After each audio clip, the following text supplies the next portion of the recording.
From north to south, the Atlantic Ocean spans the 8,000 miles separating the United Kingdom from the group of islands known as the Falklands.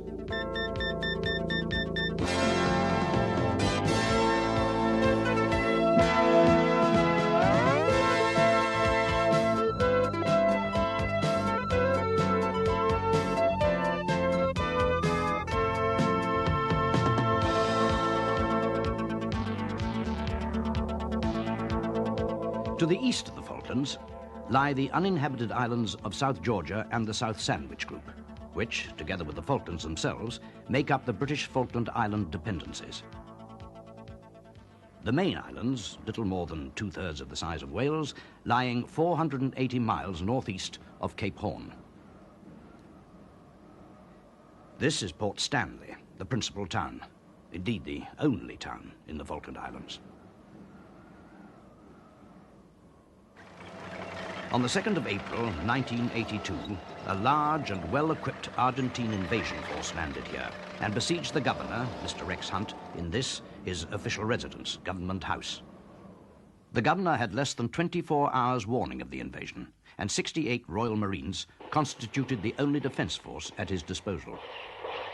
They've got us well and truly pinned down, but they're not trying to attack, so I think they're waiting for the armoured personnel vehicles to come. And then I think maybe they'll have another go. After several hours of determined resistance, when it became clear that the invaders were coming ashore in overwhelming numbers, the governor surrendered, broadcasting his decision to the 1,800 Falkland Islands inhabitants over the island's radio. Dear friends, I'm afraid I'm not being given the time to say farewell to you all as I would have wished by speaking to each of you personally. But the new Argentine governor has kindly given me permission to send you this last message of good wishes and thanks for all your support in the 2 years I have served here. I shall never forget you and hope that we shall meet again someday. In particular, Mavis and I would like to say farewell to all the Government House staff whom we were not able to see today. Goodbye, and God bless you all. At home, the Argentine government had overnight won the rapturous support of the Argentine people, for it had given them the Malvinas, as they call the Falklands, and it had done so in a bold show of military might. Britain, they were convinced, was no longer interested in the Falklands and would accept a fait accompli with little more than a token protest. In London, word of the British government's response was eagerly awaited, and it came when the Commons met in emergency session the next day. The House meets this Saturday to respond to a situation of great gravity. We are here because for the first time for many years, British sovereign territory has been invaded by a foreign power. After several days of rising tension in our relations with Argentina, that country's armed forces attacked the Falkland Islands yesterday and established military control of the islands. The government has now decided that a large task force will sail as soon as all preparations are complete. The sailing of the task force stimulated a great release of national pride and determination. An act of aggression had been committed on British territory, and Argentina must be persuaded, by force if necessary, to withdraw.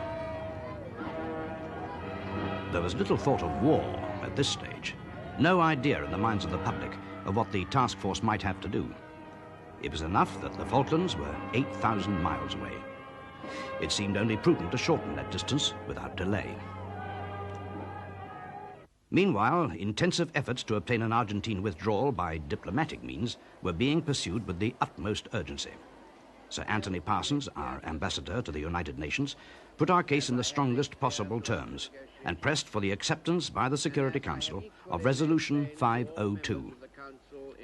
That an act of aggression had taken place could not be denied, and it was this use of force by Argentina which, when it came to the vote, much to Argentina's surprise and dismay, caused many of her friends on the Security Council to vote against her. Accordingly, Resolution 502 was passed.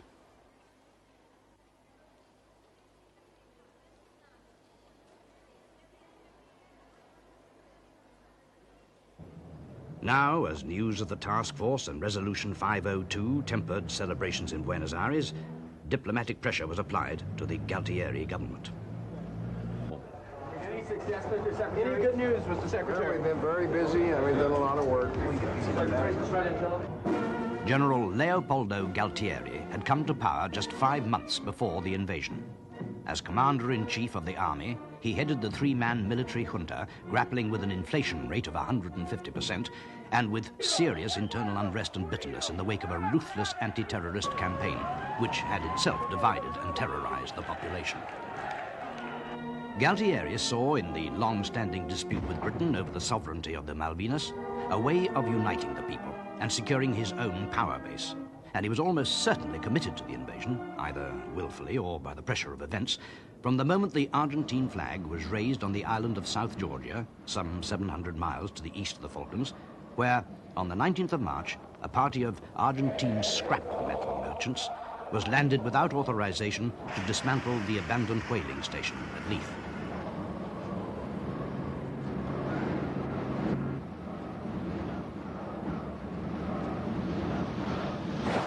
The following day, the ice patrol ship, HMS Endurance, sailed from Port Stanley with a party of Royal Marines to investigate. She arrived off Grytviken on the 24th, in time to observe the landing of over 100 Argentine Marines at Leith on the 26th. By now, intelligence reports showed the Argentine fleet to be converging on the Falkland Islands. Invasion suddenly became a real possibility. In response, the British government ordered 3 nuclear-powered fleet submarines into the South Atlantic on Monday, the 29th of March. Despite maintaining an average of 23 knots on her long passage south, the first of these formidable vessels did not arrive in the area of the Falklands until 8 days after the invasion on that fateful day of Friday, the 2nd of April, when General Galtieri was able to announce his seizure of the Malvinas to the delight of the Argentine people. In Buenos Aires, unrestrained rejoicing replaced the fierce anti-government rioting of only a few days before. It was not until 6 p.m. on that same Friday that the Foreign Secretary, Lord Carrington, and the Defence Secretary, John Nott, held a press conference to confirm what the world now knew and to give the first government reaction to it. And so a military option in a time when you have distances of this kind is extremely difficult. I think it's not possible, even if you have the most brilliant intelligence system in the world, to read the minds of the other side. All I can tell you is that at the beginning of this week there was a naval exercise going on in this area. We had no clear evidence at all that it was going to be directed against the Falkland Islands, and at that time the Foreign Secretary was contemplating moves in the United Nations and among our friends, so that it would have been wrong to dispatch a large task force before we were absolutely certain, which we became last night, that an invasion was imminent.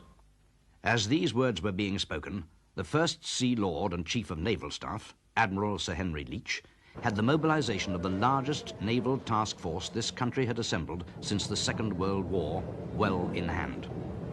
He was determined to sail the first group on its 8,000-mile voyage south by the following Monday. To delay might have enabled a more ordered loading of the ships, but of greater importance was the need to give the public at home and the rest of the world the clearest possible evidence of the British government's resolve.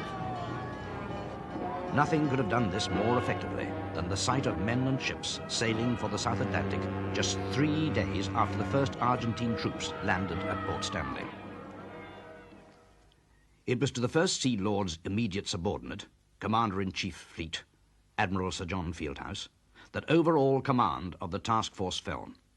And it was from his headquarters at Northwood that he appointed Rear Admiral Sandy Woodward, then commanding the first flotilla of destroyers and frigates exercising in mid-Atlantic, as commander of the Naval Carrier Task Group. One of Admiral Woodward's earliest and most demanding duties in his new role was that of facing the awkward questions of the press and TV journalists accompanying the task force. How do you feel personally? I mean, no one for years has been put in a position like this. You've got a vast force, a lot of power. How do you feel about exercising it? I don't know how much power I've got. Well, firepower. But I'm the executive. I've got a lot of firepower. Yes, okay, fine. I now know what you're talking about. Yes, I've got a lot of firepower, and if one is given the authority to use it, then I'll use it to the best advantage I can with the training I've had and with the assistance and skills I've got available to me. As the leading elements of the task force sailed south, they still represented in the eyes of many a means of strengthening Britain's diplomatic hand, rather than a force destined to fight it out with the Argentine invaders. If it came to a fight, however, it was clear from the outset that the decisive battle would have to be fought on land, not at sea. A vital element of the task force, therefore, were the men of 3rd Commando Brigade, who comprised the landing force under Brigadier Julian Thompson. The brigade was organised with 3 commandos, which are the equivalent of non-mechanised infantry battalions. Gunner support was the 2-9 Commando Light Regiment, armed with 105 light guns. And then there was a sapper squadron and a logistic regiment, which is unique, actually, in that all the logistic units of the brigade were under one command in the logistic regiment.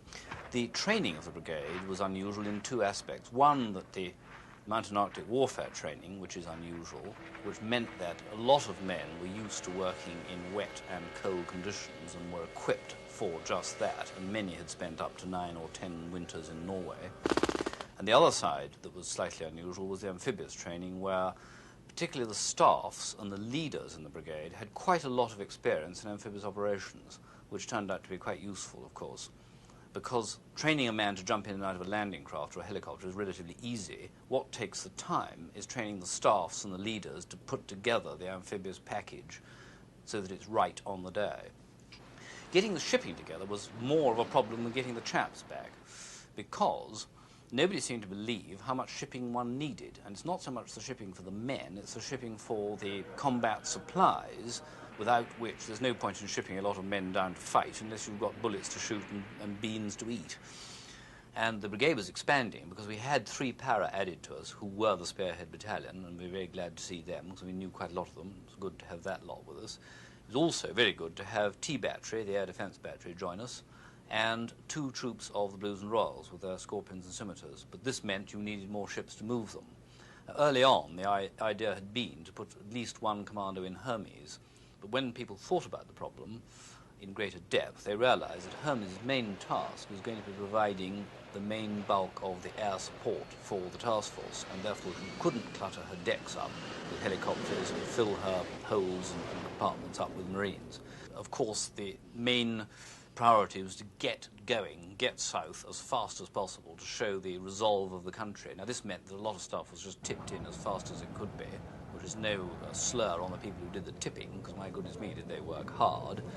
It did mean, however, that some LSLs arrived south with 18 inches over their loading marks with horrific sort of mixes of ammunition, like fuel and ammunition and so forth, all in the same hold. And so a certain amount of sorting out had to be done when we got down to Ascension. And that time we had there was very useful for that purpose. Brigadier Thompson, as commander, 3rd Commando Brigade, was one of 3 task group commanders, the other 2 being Commodore Michael Clapp, Commodore, Amphibious Warfare, and Admiral Woodward, the Carrier Task Group Commander. Admiral Fieldhouse, as Commander-in-Chief Fleet, exercised overall command of the operations from his Northwood headquarters, advised by 3 service deputies, Vice Admiral David Halifax, Major General Jeremy Moore, and Air Marshal Sir John Curtis. While the staff at Northwood grappled with the complexities of an out-of-area operation greater than anything undertaken since Suez, Brigadier Thompson and his staff joined the assault ship HMS Fearless by helicopter on the 6th of April, as the task force made best speed towards Ascension Island. For the men of 3 Commando Brigade, an unexpected taste of luxury for their voyage south in their troopship, the liner Canberra. Admiral Fieldhouse, taking a last opportunity to confer with his task group commanders, called a council of war at Ascension, which took place on board HMS Hermes on the 17th of April. At that council of war, I was told that 2 para had been stood by to join us down in Ascension. This was good news as far as I was concerned. I knew H. Jones. He'd been the BM of a brigade under whose command which I'd served in Northern Ireland, and there were some good chaps in that battalion that I knew, so this was great news to have them coming to join us. At the same time, I was asked by General Moore what force did we require to carry out the aim in the Falkland Islands? Suppose we had to land and invade the islands and carry out a land campaign. And I said, perhaps rather flippantly, it wouldn't be a bad idea to have about equal numbers, which meant about 10,000 men, which meant another brigade, really. And I was then asked, did I think that my brigade headquarters could handle the command of, say, 7 or 8 battalions, to which my answer was no. I reckoned that 5 was as much as we could hack on our own. So that, of course, I believe, led to the decision to bring down another brigade headquarters. After the Council of War, the rest of the ships who had sailed either at the same time as us or indeed after us, the faster ones, arrived at Ascension, and it was particularly good to see the very large white shape of Canberra steaming in, bearing with her 42 Commando, 40 Commando and 3 Para. And I visited her as soon as I could get away, and it was tremendous to see the heart in which the troops were in, particularly, of course, because they had the huge space in which to train and keep fit in this very large ship. And this was an enormous bonus as far as I was concerned, because I knew well from my experience what a problem it is keeping men fit in a ship for long periods. And here was a ship where if you ran round the promenade deck once, that was a quarter of a mile. So you could do marches in equipment, shooting, anything you liked almost, and keep the guys fit. Now the mood in the brigade was one of intense exhilaration, particularly among the younger chaps who thought, well, this is what we're being paid for and this is what it's all about. I think among the older members it was perhaps a little more sombre when we realized, or began to realize, what the odds were, particularly the odds on the air side. And also, a number of us who had been down in that part of the world, and particularly people like the Staff Captain A, Andy Higginson, who'd actually played rugger against these guys and said they're rather like us sometimes, we realized that perhaps they weren't going to chuck the towel in all that easily, because after all, they were there, not very far away from their own country. They had air superiority, so why should they chuck the towel in? So I personally, and some of my senior people, believe that they would fight right from the very beginning.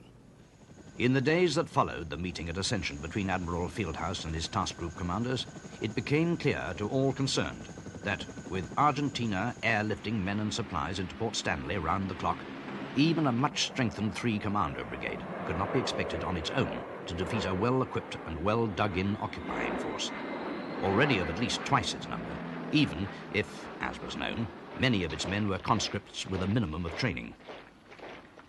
Admiral Fieldhouse decided, therefore, to amend the mission given to Commodore Clapp and Brigadier Thompson from that of repossession of the Falklands to planning for a landing with the view to repossessing the Falklands. In order to accomplish this task, these were the land forces which had now been committed to land and establish a beachhead on the Falkland Islands. 3rd Commando Brigade under Brigadier Thompson, comprising Headquarters, 3-Commando Brigade, 40, 4-2 and 4-5 Commandos, Royal Marines, 2 troops, the Blues and Royals, 2 9-Commando Regiment, Royal Artillery, 1 battery of Rapier missile launchers, 2 troops of blowpipe missiles, 5 9 Independent Commando Squadron, Royal Engineers, 2nd and 3rd Battalions, the Parachute Regiment, 3 Commando Brigade Air Squadron, and the Commando Logistic Regiment. South Georgia, the island occupied by Argentine forces on the pretext of protecting a party of illegally landed scrap metal merchants, although strategically unimportant, was now significant as evidence of the resolve of Her Majesty's government. To retake South Georgia, a separate task group was dispatched, commanded by Captain Brian Young of HMS Antrim, and comprising D Squadron, SAS, and M Company, 4-2 Commando. M Company had with them sections of the Reconnaissance Troop, Mortars, and SBS. The task group arrived in the area of South Georgia on the 21st of April. With HMS Antrim was the RFA Tidespring and the ice patrol ship, HMS Endurance. The details of this operation are not our concern here. Suffice to say, an Argentine submarine, the Santa Fe, was put out of action and the surrender taken on the 25th of April of a force of 137 men. Captain Alfredo Astiz signed the surrender document. There were no British casualties. On the 12th of April, with the nuclear-powered submarine HMS Spartan on station off Port Stanley, Her Majesty's government declared a 200-mile maritime exclusion zone around the Falkland Islands.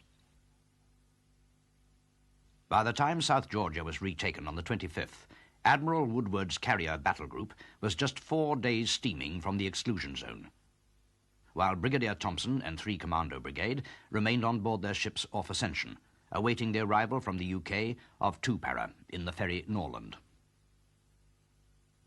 With the addition of 2 and 3 Para, 3 Commando Brigade was a formidable fighting force. But clearly, once a beachhead had been established, more troops would be needed to recapture the Falklands if the Argentines decided to fight. Accordingly, MOD Army alerted its out-of-area force, the 5th Infantry Brigade, with orders to prepare to sail for the South Atlantic, although it could not then be known whether it would have a fighting or a post-operational role. When 5 Brigade joined 3 Commander Brigade in the beachhead, the land forces, then at approximately divisional strength, would be commanded by General Moore, whose role, meanwhile, remained at Northwood, providing military advice to Admiral Fieldhouse. While we were travelling south to Ascension, and indeed while we were at Ascension, the landing force element was making its plans for what it wanted to do when we got down there, i.e. where we would like to land in order to get ourselves to Stanley, and a number of considerations had to be brought to bear at that stage. And the planning for that was done in this cabin here, which is my day cabin, and I planned in here with my R group. When we got to the stage where we thought we knew what we wanted to do, we had to then make certain that it was what the Navy could actually do, because there's no point on a joint operation in going ahead on your own, ignoring the other half that's got to get you there, protect you while you're there, and support you while you're there. Now, this was quite easy, because all I had to do in order to consult the Navy was go and see the Commodore Amphibious Warfare, Commodore Mike Clapp, who was in a cabin next door to mine, and I just used to go through the door and see him whenever I needed to consult with him. Mike, you remember at Ascension, Admiral Fieldhouse told us to produce 3 options. Yes. Which we did. Yes. And as I remember, the options were Cow Bay, Volunteer Bay, Capamenta, Salvador, yes, and San Carlos. Yes. And then I rather wanted to have a 4th option into the Berkeley Sound. Yes. And I can't remember now what it was that you were unhappy about Berkeley Sound. Well, I was only unhappy in the extent, I think, that you and South Petrolia had reported in the sailing days that he'd met a fairly heavy swell in there, which would have made ship-shore movement difficult, particularly with the Mexiflates. Yeah. While Admiral Woodward's carrier battle group continued south, and Commodore Clapp, Brigadier Thompson and their staffs studied the options for an amphibious landing, there was increasing acceptance in Britain and around the world that the task force would probably have to fight to remove Argentine troops from the Falklands. On the diplomatic front, with the powerful support of United Nations Resolution 502, Britain retained the initiative throughout April. But in spite of an energetic spate of shuttle diplomacy by the United States Secretary of State, General Alexander Haig, a negotiated withdrawal by Argentina seemed increasingly remote. On the 29th of April, Admiral Woodward's battle group, assembled just outside the maritime exclusion zone, received a signal from Northwood. In all respects, prepare for war by midnight, 29th April. The sea and air battle had begun. On Saturday, the 30th of April, the 200-mile maritime exclusion zone around the Falklands was declared a total exclusion zone, and a single Vulcan bomber of 101 Squadron Strike Command took off from Ascension Island. Its target, the runway at Stanley Airport. By the time it had dropped its bombs early on Sunday morning, the ships of the carrier battle group were well inside the total exclusion zone, and a force of 12 Sea Harriers from Hermes flew off to attack key enemy targets, the radar installation and runway at Stanley, and the enemy base at Goose Green.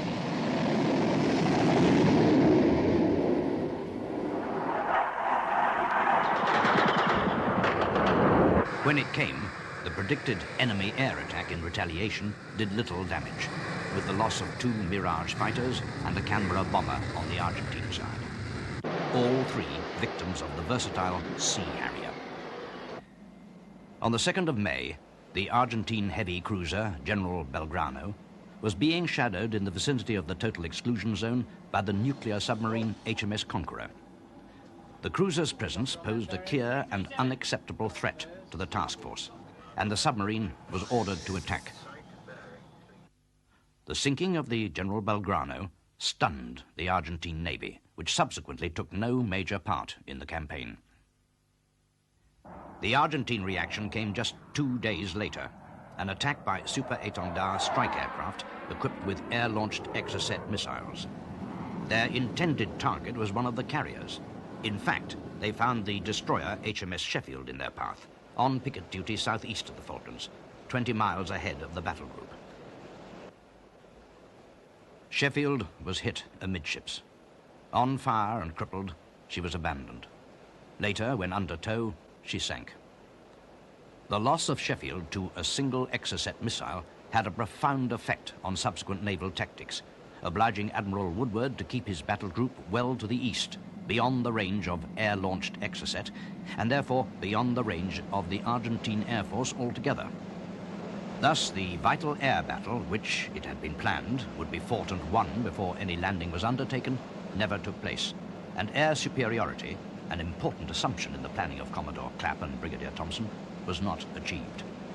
On the 5th of May, the day after the loss of Sheffield, Admiral Woodward signalled northward to the effect that the task force could only remain operational for another month, the determining factor being aircraft serviceability in the grueling conditions of the South Atlantic in winter.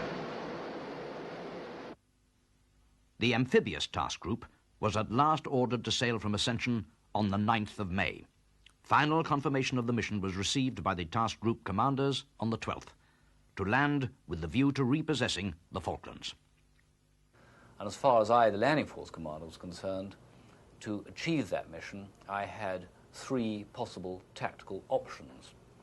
And they were to land at Cow Bay, Volunteer Bay, or Capamenta, Salvador, or San Carlos. Now you'll notice that those are all on the northern half of East Falkland, and the reason for that was that I did not want to land anywhere that would bring me up to Stanley from the southeast or the south, because that seemed to me to be the obvious way to come, and furthermore to come into the defensive position on the strongest side. So all the time I was looking to come in from the north or northwest into Stanley. The first 2 options, Volunteer Bay and the entrance to San Salvador, became less and less attractive to me. I wanted somewhere where I could hide from Exocet for a start. Although they didn't have many Exocet, I wasn't prepared to actually buy one of them. San Carlos stood out, as far as I was concerned, very early on as being my ideal. It gave me protection from Exocet, it gave me some protection by conventional air attack, and it gave me sheltered waters. So about 3 weeks before the chosen date of landing, we put in the SBS to explore the beaches and check that they would be suitable, and to look at the hinterland for the landing force commander. One of the peculiarities of the SBS beach reconnaissance role is the conflict between avoiding compromise and gaining as much information as possible. And by that I mean, if the enemy know that there are people looking at his beaches, he's got a finite number of places in which to look. So the patrols have to be extremely careful. It may well be that the patrols can carry out half their job and get away with it and come back without information, when if they try to do the whole thing, they may cause a compromise, which would have all sorts of unfortunate results. And in the San Carlos, Port San Carlos area in particular, the Brigadier was very clear that we were not to be compromised. Had we been compromised, had our positions been compromised by swimmers being seen in the water, making too long a radio transmission from the hillside, and had the Argentinians as a result moved a battalion into the area, the result would have been a disaster. And that is the nature of the compromise that SBS patrols always have to make in the beach intelligence role. Well, in any situation like this, there are obviously 3 very distinct types of operation which are carried out by special forces in support of the main landing forces.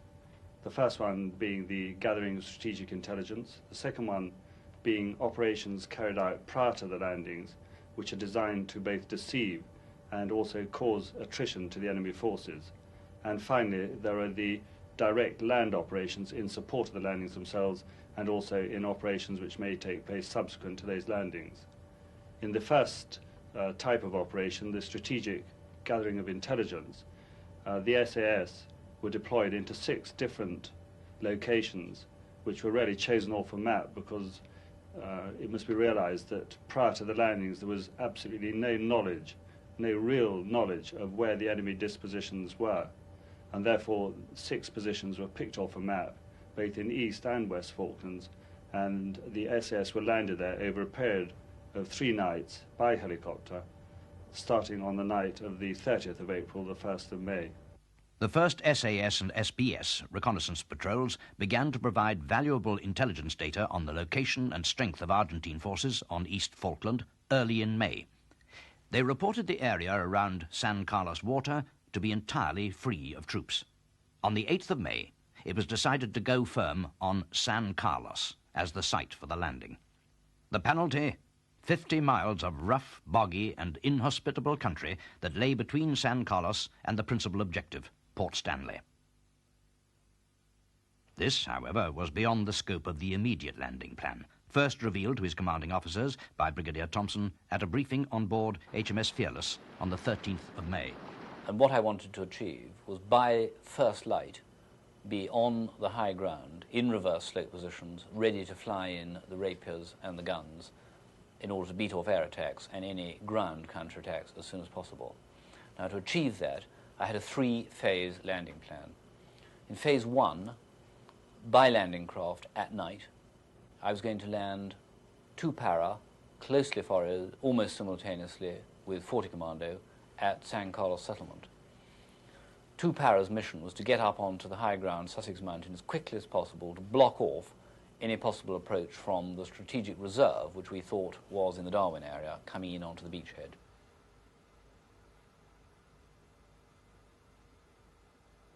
Forty Commando were to secure the settlement and then get up onto the high ground at the back of the settlement. And then in phase 2, which I planned should be again in darkness by landing craft, simultaneously 45 Commando would seize the Ajax Bay complex and then get up onto the high ground to the west of it, while 3 para landed at Port San Carlos, or rather to the west of Port San Carlos, cleared the settlement and then got up again onto the high ground overlooking the settlement. And my reserve for those 2 phases was to be 42 Commando afloat in Canberra. Phase 3 was the first time that we started using helicopters and wouldn't start until first light, and then using helicopters and landing craft, I would land the batteries of the Commando Regiment and the Rapier Battery, still keeping 42 Commando afloat as my reserve. On the 19th of May, Commodore Clapp received the signal from C&C Fleet authorizing him to undertake the landing at dawn on the 21st. By now, the total Harrier strength available to the task force had risen to 35, thanks to the arrival of the container ship Atlantic Conveyor, bringing an additional 12 aircraft. A further 4 RAF GR3 Harriers were flown from Britain via Ascension.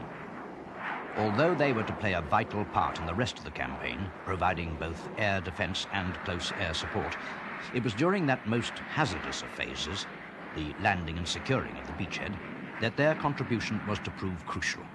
The greatest threat to the success of the landings being that posed by the Argentine Air Force. In order to reduce that threat, Special Forces attacked an airstrip on Pebble Island a few days before the landings, destroying a number of Pucara ground attack aircraft based there, only a short flying time from the San Carlos beaches.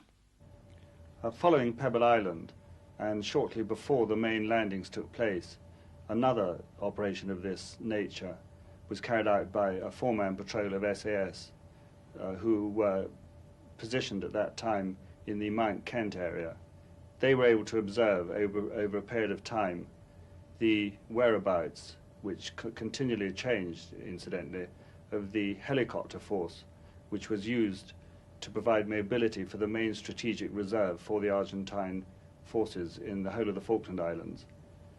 By identifying exactly where the Argentines were hiding these helicopters at night, they were able to call in an airstrike about 2 days before the main landings and totally destroyed the ability of the Argentines to move their strategic reserve around the islands by helicopter. As the amphibious task group entered Falkland Sound under cover of darkness on the night of the 20th of May, the cloud, which had been solid all day, cleared, greatly increasing the vulnerability of men and ships to air attack. H-hour was set for 0330 hours on the 21st of May. Because no decisive air battle had been fought, the best they could expect was local air parity over San Carlos. In the preceding hours, a series of diversionary actions was mounted, including a naval bombardment to the south of Stanley and a raid by special forces. A few hours before HR, on D-Day, a very successful raid was carried out by an SAS squadron landing by Sea Kings at night north of Darwin, and then they went in and assaulted Darwin. The aim, as far as I was concerned, of that raid was to keep the strategic reserve, which we thought was in the Darwin area, busy, and their eyes off what we were doing further to the north of them in San Carlos water.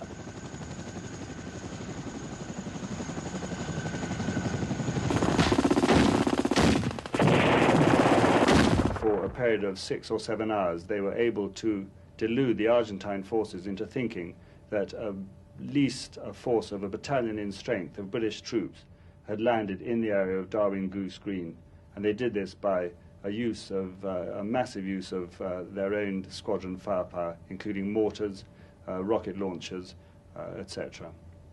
And it was a highly successful raid.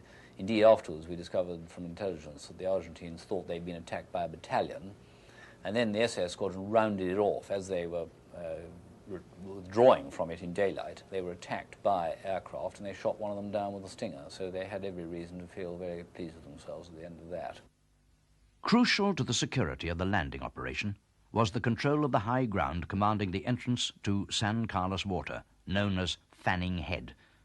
Several days earlier, when they were withdrawn, SBS patrols had reported Fanning Head, like everywhere else adjacent to the landing area, to be free of Argentine forces. By the night of the landing, this was no longer the case.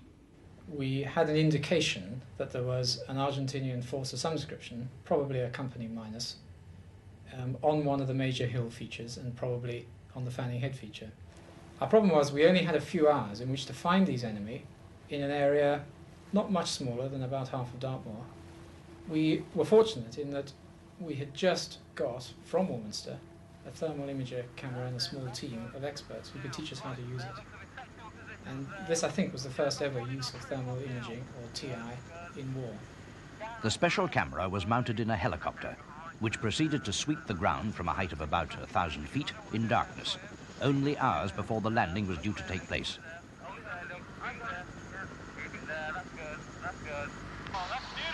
Hold it there. Down to the skyline. Let's get a fix on the skyline. That's good. Hold it there.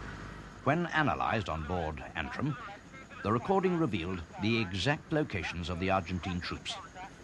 They were indeed on Fanning Head, overlooking the route into San Carlos water, shortly to be taken by the landing craft.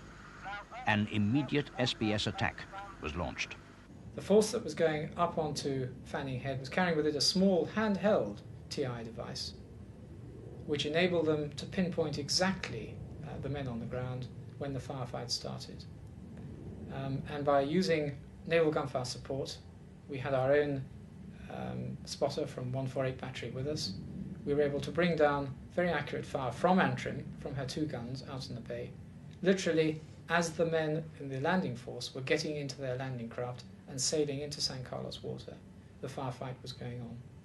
We knew that we would be the first troop ashore, and my section were told that we would be the point section, therefore I would be the first section commander ashore. We managed to cram ourselves into the landing craft. They were quite full, and away we went. Once we were upon the LSUs, it was a sense of relief mixed with anticipation. Relief for getting off the boat, but the anticipation where you're not quite sure that you're going to go into. And as we're in there and we're sort of bobbing around in the water, you can see Tracer arcing through on Fanning Head, where there was a battle going to quash some platoon of Argentinians, and ship-to-shore fire was going on, which heightened it. But at this time, you look around your young lads, and you can see that they're keen for it, and there's a lot of humour flying around. You get the odd joke that we're in a rubbish skip, and rubbish skips don't float too well and things like this.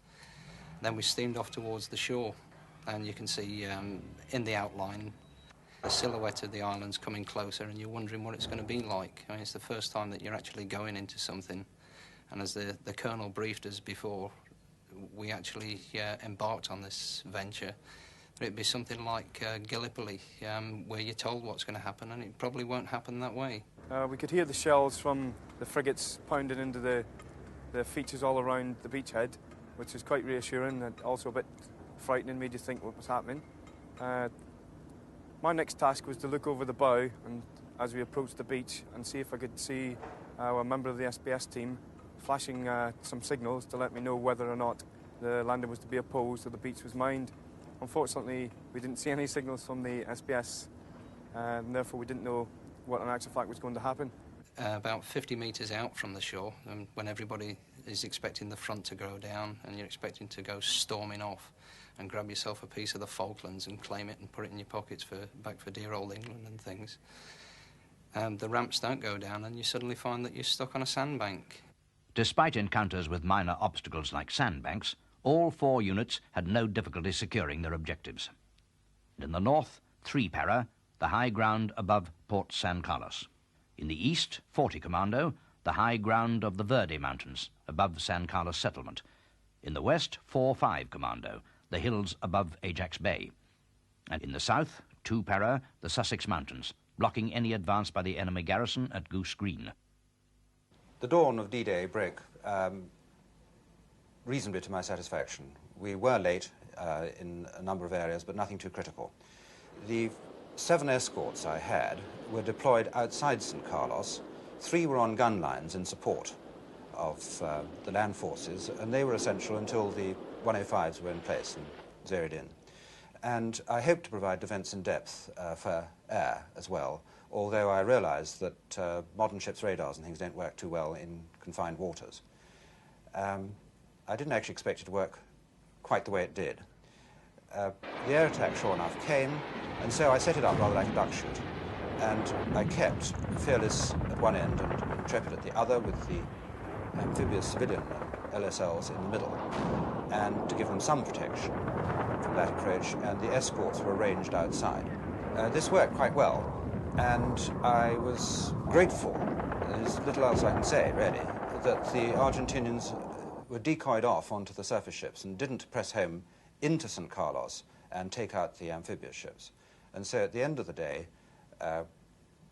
not a single amphibious ship was badly damaged and nothing had stopped. The helicopters continued flying, the landing craft had continued operating. And so the essential task had still gone on, and the military were getting established. We did suffer a fairly heavy toll.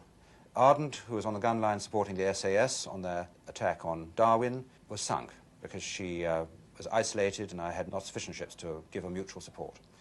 Antrim was damaged, Brilliant was damaged, Argonaut was very badly damaged and was towed into St. Carlos, where she remained for about 10 days, repairing herself as an excellent air defence control platform. I was told that Canberra had been hit, I should think about a dozen times. Various ships were all sunk 3 or 4 times over. I had no means of knowing. There were broadcasts and different voice reports going on, and from where we were in the Fearless, we could only see a few of the ships in the anchorage, and we were not in communications with the entire team. I wasn't, in strict terms, in control. It was impossible.